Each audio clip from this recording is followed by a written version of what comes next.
It may seem very strange to you of how I came about to put a lot of time and energy in making this over-the-top Christmas extravaganza. Would you believe it all began with World War II? I survived Hitler once and Stalin twice. And for the longest time, I was very troubled by the pain that I experienced. And then I thought about the fact that so many died and I survived. So I had to make something out of my life. And I've decided the thing that made me the happiest was making art, working with plants, and Christmas. So then my Christmas hobby became part of keeping myself happy and being challenged by the creativity. Many of my decorations are either handmade or handmade by friends and relatives, and also I convert very interesting things into Christmas decorations.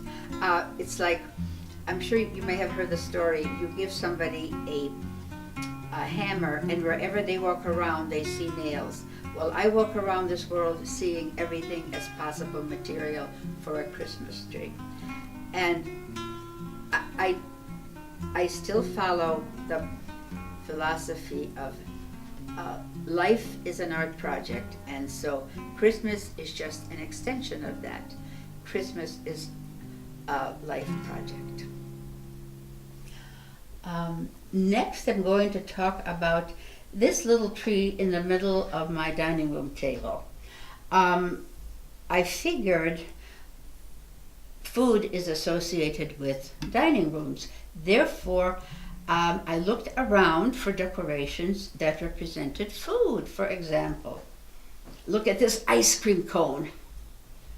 And there are numerous candies. You could, if they were real, you could really eat your way around it. And that was the idea that this is a theme that belongs in this place. I also looked very hard till I found this beautiful piece of handiwork showing snowflakes. This is really one of the nicest things that one can put on a table like this. These beautiful candle holders were made by an artist friend. This I bought a long time ago, and so this is our dining room table.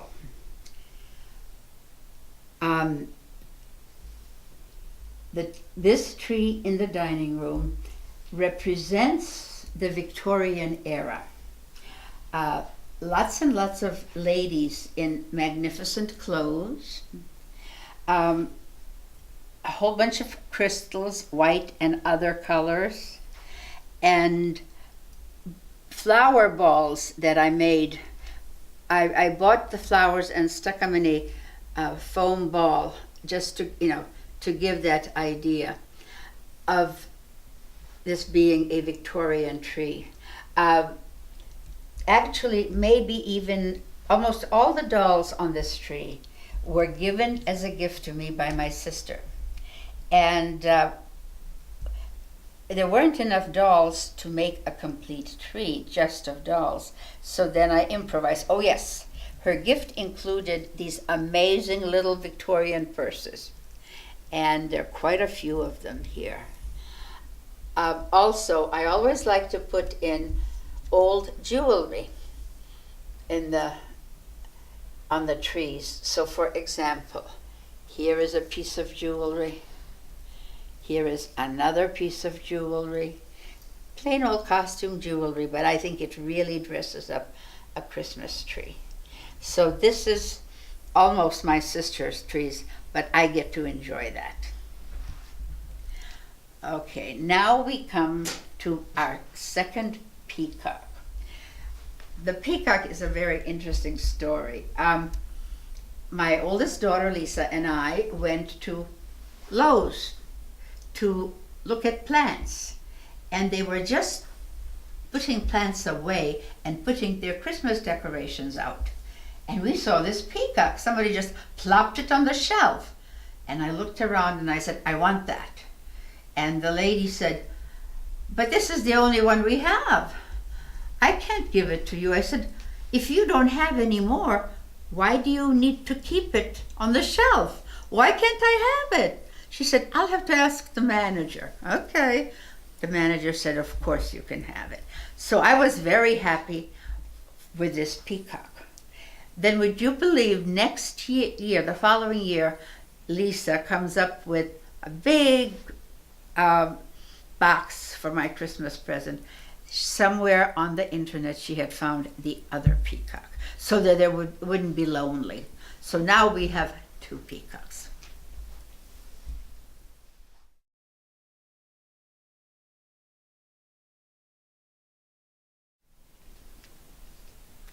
Now we're moving on to the other side of the dining room. Against the wall, we have this very large set of shelves. And normally they house my glass collection. I'm crazy about art glass. Well, for Christmas we put the art glass away and we take out a lot of glass that is Christmas oriented. Starting from the top, you see a very simple tree, just green branches, and the most important detail on that tree are different tea sets, miniature tea sets. It has cups and saucers, it has teapots, and then just very simple Christmas decorations. And there's something that I find very dear about the simplicity of this tree. Surrounding it are very inexpensive glass candle holders that I buy at thrift stores for $2-3 a piece. One could actually fill a whole table with them. They're so inexpensive and fun. On the second shelf, the 2 glass trees are from Murano, Italy. And the minute I saw the little glass Christmas tree, of course I had to add it to my collection. And then I saw the other glass tree with all birds, which I totally adore as well, so I had to have the bird tree. In the middle, I have a bunch of glass ornaments with decorations inside of it that are they have lights in them. As my husband calls them, the battery eaters. And once in a while the colors will be the same, but most of the time they just keep rotating.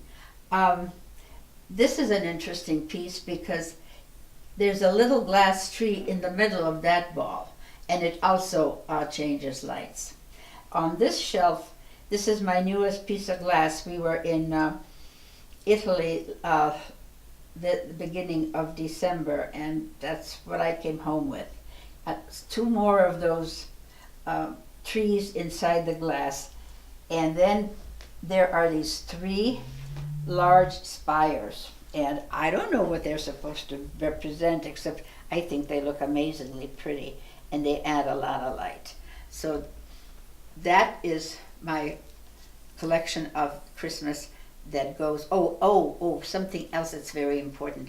Quite a number of these are placed on handmade doilies, white doilies that were crocheted by my mother.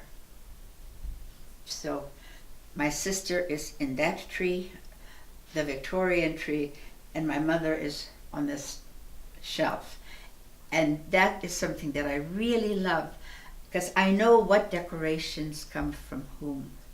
And every time that I decorate, I remember who gave it to me.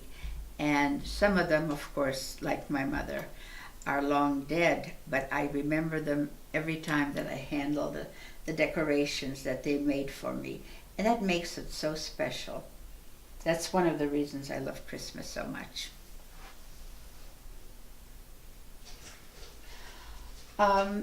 This is actually a multi-purpose tree. By that I mean the decorations are appropriate for both Christmas and Easter because it has flowers and butterflies. The funny story about the butterflies is that originally they were decorations for a garden attached to a stick. And the store didn't sell many of them during the summer, so in the fall they put them on sale for $0.25 a piece. I bought about 15 of them. I took all of them that they had, and then I had to cut off the stick part, and I had these perfect, beautiful butterflies that I could put anywhere on my Christmas trees. As I said, this is a multi-purpose tree, and I think it's really fun. Now, this tree represents most girls' dreams. I know I wanted to be a ballerina. My daughters wanted to be ballerinas. I think every little girl wants to be a ballerina like little boys want to be policemen. And so here it is. There's many, many ballerinas on this tree. There's one in pink. There is one that is made out of glass. And here's one with a fancy, fancy outfit. And here's one like a opera singer. So this little tree is for enjoying little girls' dreams. It's very special. Okay. As you can see, I have a passion for little miniature trees. Somehow, since I cannot duplicate the concept of a big forest in my house, I can put a bunch of little trees together and feel like I've got a forest of Christmas trees. The decorations are very interesting. There are decorations sold specifically for little trees, and some of them are delightful. But what I do frequently is use beads, individual beads, and I put them together. I string them into garlands. So there's lots of handmade stuff on these little trees. And as you can see, sitting in the middle of them is a gingerbread house. Now this gingerbread house is every little kid's dream. And what I find so appealing is the particular lights that flashed there. It really represents a child's Christmas for me. I also have above this display what looks like a picture. Well, but it's my only Christmas picture that I have, and I was able to find the old-fashioned paper cutouts of trees and the angel in a bookstore in Germany where we lived at the time. And then I thought, what am I going to do with them? And I said, aha, I'm going to get a frame and make a picture. So now I have that also as part of the display. Oh, one other thing that I use very much like decorations are small, tiny earrings. And there are lots of little earrings around in these trees.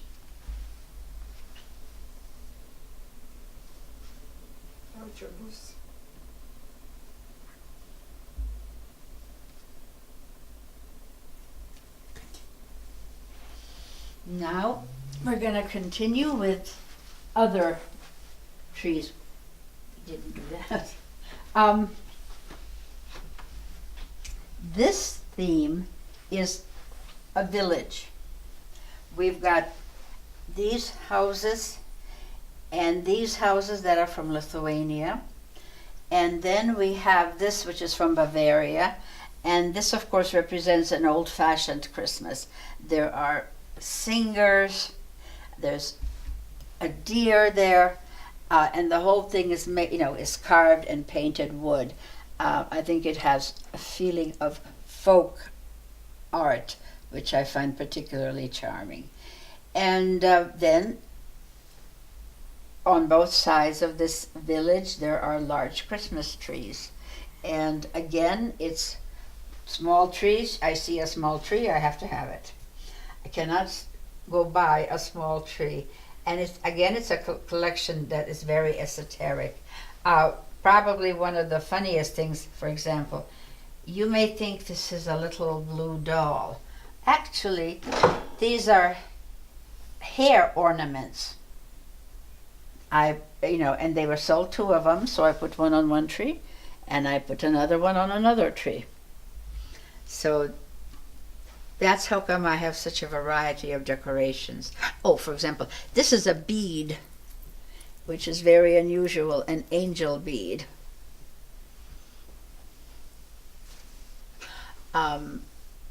Above it is a wreath and 2 Christmas stockings. I think the stockings represent, again, beautiful work. They're from India, the Indians, of course, specialize in beautiful, very, very colorful tapestries, and they do a lot of beading, and that, I think, makes it very festive and very Christmas-like. And the wreath I put together, the beauty of the wreath for me are the 3 gigantic butterflies made out of colored metal.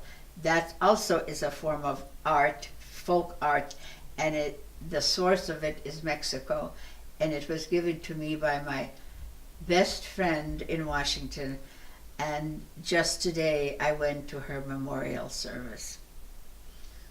So this is a very, very special wreath for me. Now, I couldn't pass by and to do this, my flower tree in the right next to here. Wanting to continue with the peacock theme, I have any number of ornaments right there on top with the peacock feathers. There are peacock feathers on balls, and in the middle of it, to pick up on the Mexican flavor, we have Mexican hats. So this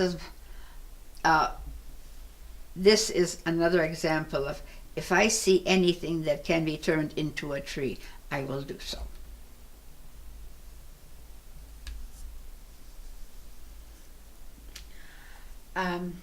Next, I'm going to talk about the decorations on this piano.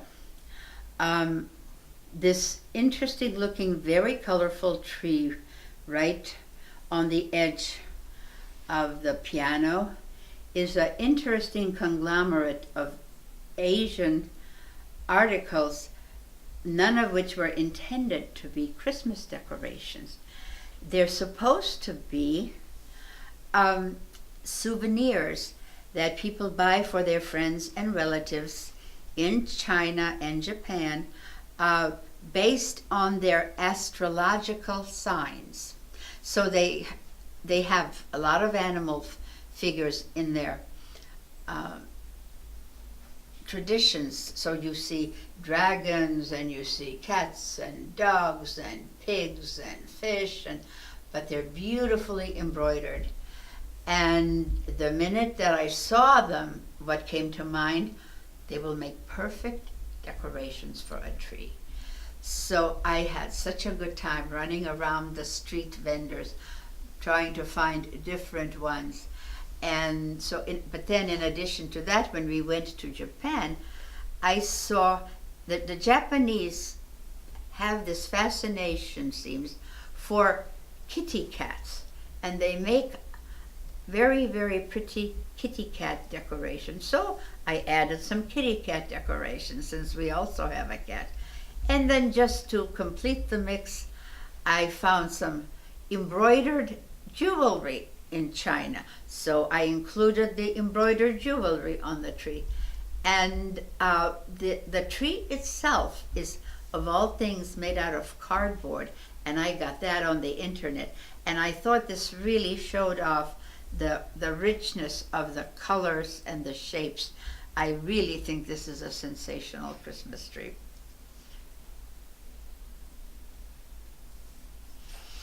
Next to the tree, we have a choir of angels.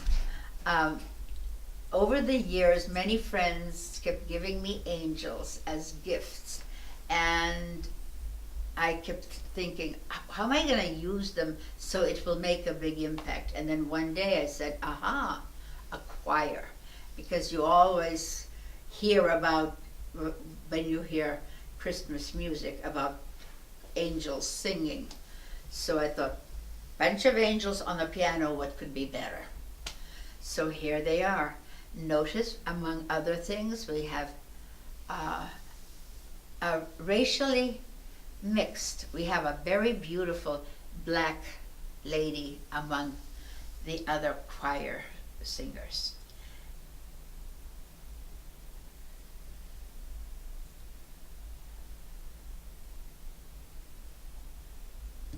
Now, peeking from between the two plants, you have a Santa Claus riding a horse tricycle.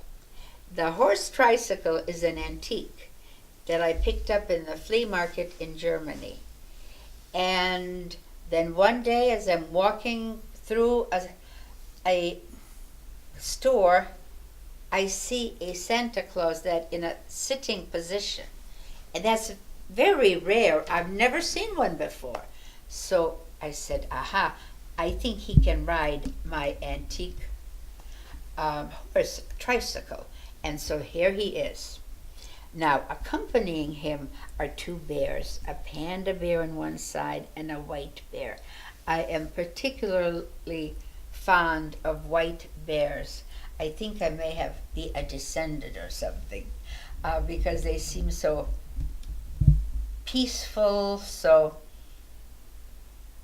they make very good mothers. They really take care of their cubs, and I find them very, very appealing. We're doing next my one and only really big tree.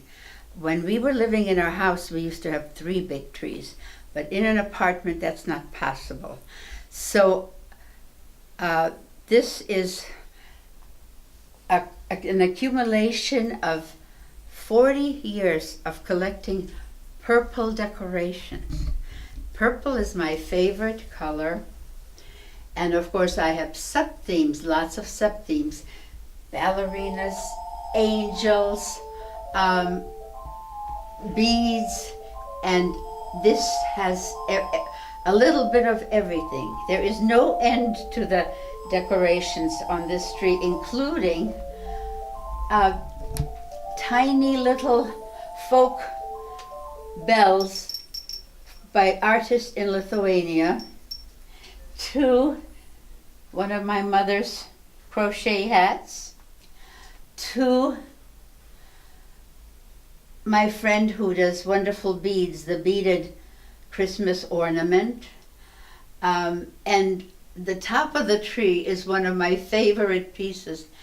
It's from New Orleans, and it's a mask from their carnival. And when I saw a purple mask, that was it. I needed to have it.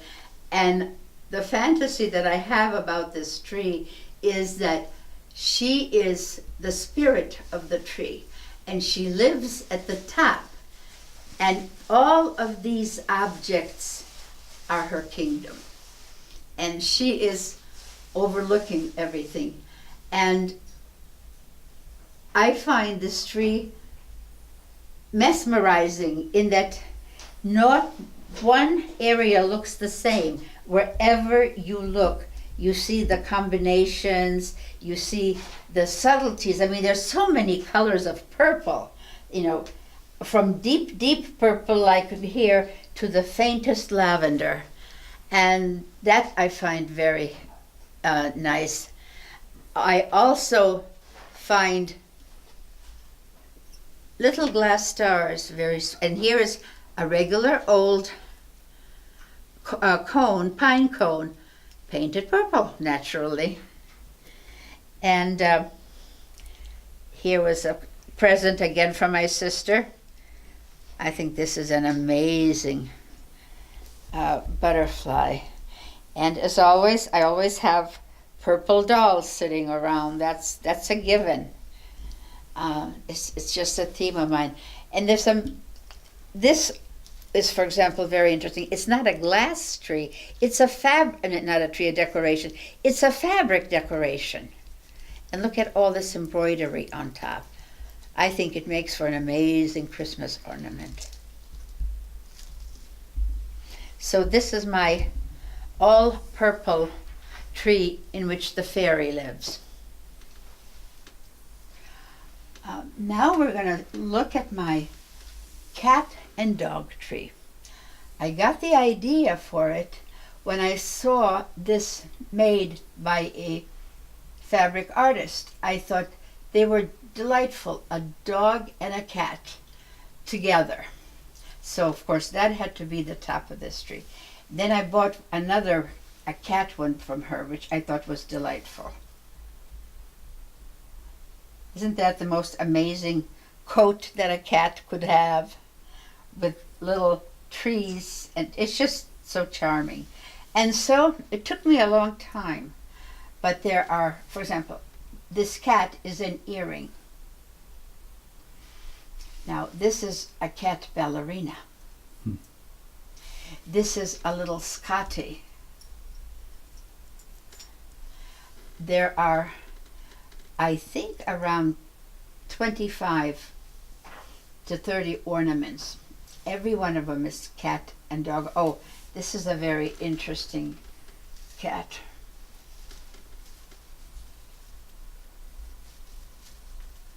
And she's falling off. Get in there, please. There we go. Oh, and here's another Scotty. Look at him. And when here's a pug. See that? Wearing jewelry. And here is a little doggy glove. Again, this is made by a fabric artist out of fabric and beads. And that's what I like. The materials are so varied, and it just shows the creativity of people. They can take a simple thing like a cat, take some material, and make something so beautiful. And to me, that's part of a very important part of Christmas, to be creative and make beautiful, fun things. Now, this tree is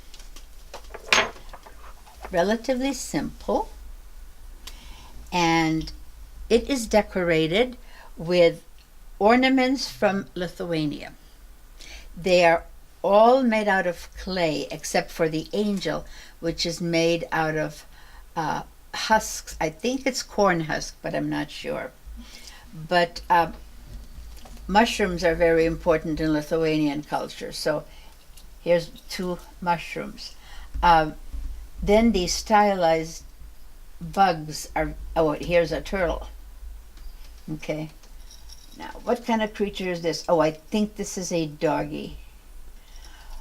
Here's a shoe. Here's a bug. Here is a rooster that's actually a whistle. Here is another one like that. That's what it is. It's a whistle. But I just put it on the tree. Again. See, that is a whistle. This is usually brought back as a little child's gift from the market or something. But, oh, again, this I think is very beautiful. Lithuania is known for its very decorative pots. You know, they didn't have refrigeration for a very long time, so they used to keep their milk in these cool pottery made mugs, and so here, but somebody made a miniature of it with the most amazing decorations, and I think that is absolutely beautiful. So this is my very simple Lithuanian tree. I had 2 other Lithuanian trees, but I gave them to the Lithuanian embassy.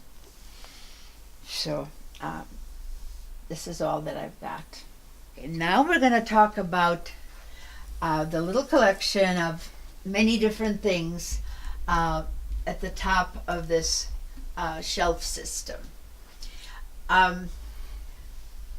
Right in the middle is a very interesting tree, in that originally the tree was made out of moss, and the moss eventually faded and looked brown and ugly, and I was going to throw it out. Then I thought, no, I'm going to go see if I can find some interesting green leaves and just put it on, and maybe some red berries. Well, when I saw these very, very shiny, large leaves that look like fern leaves, I thought, oh, that will make a great tree.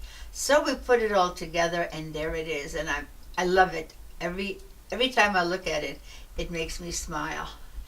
Then next to that tree, we have one of the German smokers, and if you noticed, the costume that this gentleman is wearing look like an aviator from the 1920s, and he's got a plane in his hands. The reason why we have this is because my husband worked for 30-some years in the air traffic control business as a designer. So when we left Germany to come back to the United States, the workers gave that to him as a thing to remember about Germany. That black pot next to it is from New Mexico Indians, and next to it is a little sculpture of driftwood and amber, both of which came from the Baltic Sea. Now, going in the other direction, we have 2 very interesting old-fashioned candle holders, and in the middle of it is a basket with doves, which of course peace is one of the symbols of Christmas, so I think that's very appropriate. And it has some fruit in the basket. While all the way over, and the tallest of the shelves, there are 2 trees on either side and one in the middle, and they are made out of glass and fabric, specifically tulle, and they look very casual and sweet, I think. Okay, this is my company bathroom, and as the saying goes, when people come to visit, we say, you have to go to the bathroom whether you have to go or not. And the reason we tell them to do that is because there are these 2 relatively outrageous Christmas trees. Outrageous in that they both are mostly jewelry from about the last maybe 40, 50 years. And I can claim that I didn't even start this. My sister kept going to garage sales and all kinds of flea markets and buying jewelry, and she doesn't wear the jewelry. And so one day I come home and I find a big package from her, and she says, I've been buying and buying, I don't have any more space, and I know you'll find something to do with these. So here they are. Needless to say, I was delighted. And then I started collecting it myself. And what is so much fun is there's so many little animals that are made into earrings. I mean, they're tiny. And it goes from, how about this for a snake? I think that's a very elegant snake.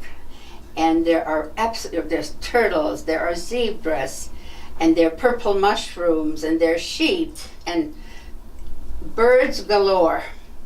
And they're so delicate and nice. I find this tree particularly dear. I called it a prima donna tree is because it has numerous very elegant rhinestone pins and earrings, and it glistens just like the balls in old-time Vienna.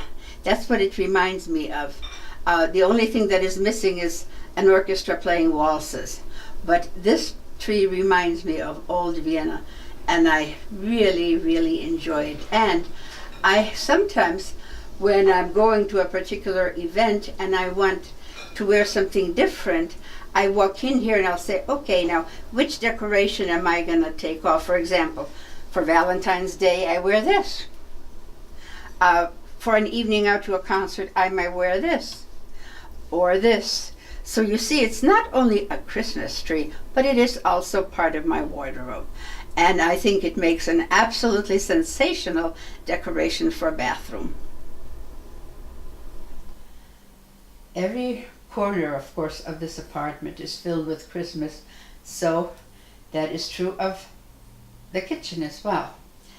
Right in front of me, in the middle of our kitchen table, is a white wire tree decorated with glass items that are all glass beads that I got at a beach show. And it has bugs, and it has birds, and it has teddy bears. Here is a teddy bear. But everything is made out of glass. And then you also see a garland made out of miniature fruits. The fruit is one of the motifs in the kitchen. I have pictures of fruits on the other side of the house. The wreath there has apples and pears in there. And if you look at that display to the left, there are a whole bunch of pottery items made out of fruit. That is ceramic fruit, not real fruit. So this is a kitchen, so fruit is very prominent, and it seems to be, it lends itself to this kind of environment. Well, even the little fish hanging on the outside of this cabinet, again, it's a food item. Now the windowsill is very interesting. There are 2 teapots, floral teapots. Then we have striped their large mugs, and it just has some greenery in it. And then in the big vase in the middle, which is in the shape of a rooster, which is one of the themes of this kitchen, I just put a simple tree with some fake snow on it, and I didn't put any decorations because everything else is so colorful. I wanted to make this very simple, and I think it works. One notices it, whereas if it was any decorations on it, I don't think one would notice it. So this was a deliberate aesthetic decision. This little silver tree is very interesting.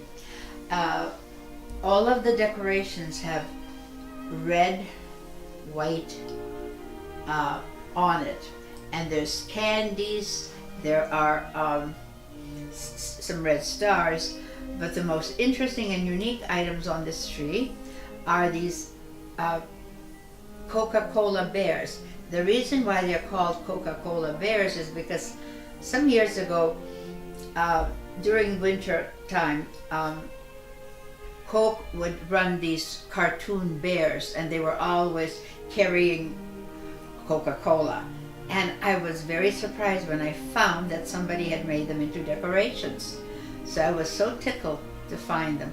So this is my Coca-Cola tree. This is one of the few fake flowers in the whole apartment. I pride myself of raising real flowers, but when I saw this rooster made out of ivy, I couldn't resist it. And I guess I wasn't wrong about how realistic it looks, because the first time a neighbor of mine watered my plants while we were gone on vacation, I came back and I found this flooded rooster. She thought it was a real rooster and watered it. So I always laugh when I think about it.